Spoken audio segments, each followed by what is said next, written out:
Looking at a daycare, safety concerns for children, tens of thousands of dollars in fraud, two women at the heart of it all, and a state agency seemingly in the dark.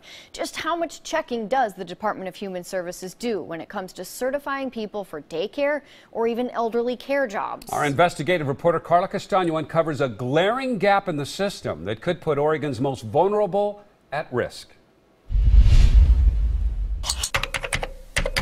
She's dedicated and offering to assist seniors with bathing, dressing, and their medication. Mariah Yeager is advertising her services online in this video resume. You'll also see her experience as the Alphabet Academy Learning Center owner. What you won't see on her resume are the bong hits she and her mother, Charity Araujo, took while they were taking in state funds and supposed to be caring for children at that same daycare in Salem. I'm Carla Castano with Coin 6 News. You Charity, Mariah? After my initial story, the state shut the daycare down. A DHS fraud investigation found the pair falsified records and needs to pay back more than $75,000 for overbilling DHS.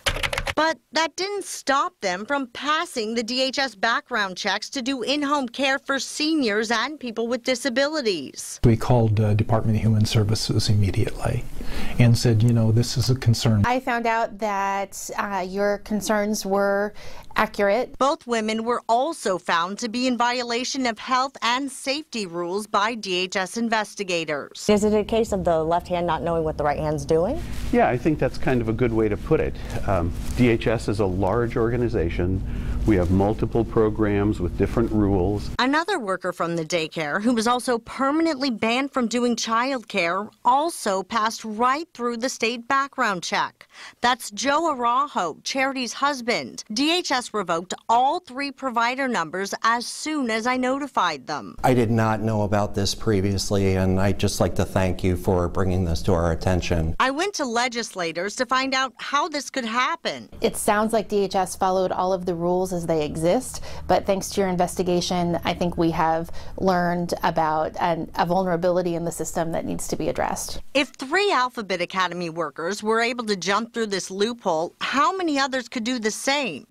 It's a question at this point that does not have a clear answer. You've kind of got the snowball going down the hillside. It's going to get bigger because I think you're raising some really important questions here. I also tried to get answers from Mariah Yeager after she posted this photo on my Facebook page several times. She responded back in text declining interview requests, adding, "Try and find us and see what happens." But DHS tells me their own investigation results didn't pop up in the background checks because they didn't turn those results over to police. What we've learned is that we need to be sharing information better across all of our programs. After COIN notified DHS of the potential issue, the state agency has now started the process of cross-checking the some 20,000 in-home caregivers for the first time ever. They're running them against other DHS departments like child care, checking them for things like revoked daycare licenses or violations and substantiated fraud cases. This was news to us, and we want to make sure that that gap gets slammed closed. In Salem, Carla Castano, Coin 6 News.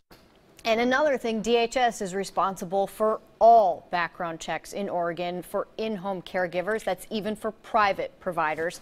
And we know that there are about 100 private companies all throughout the state.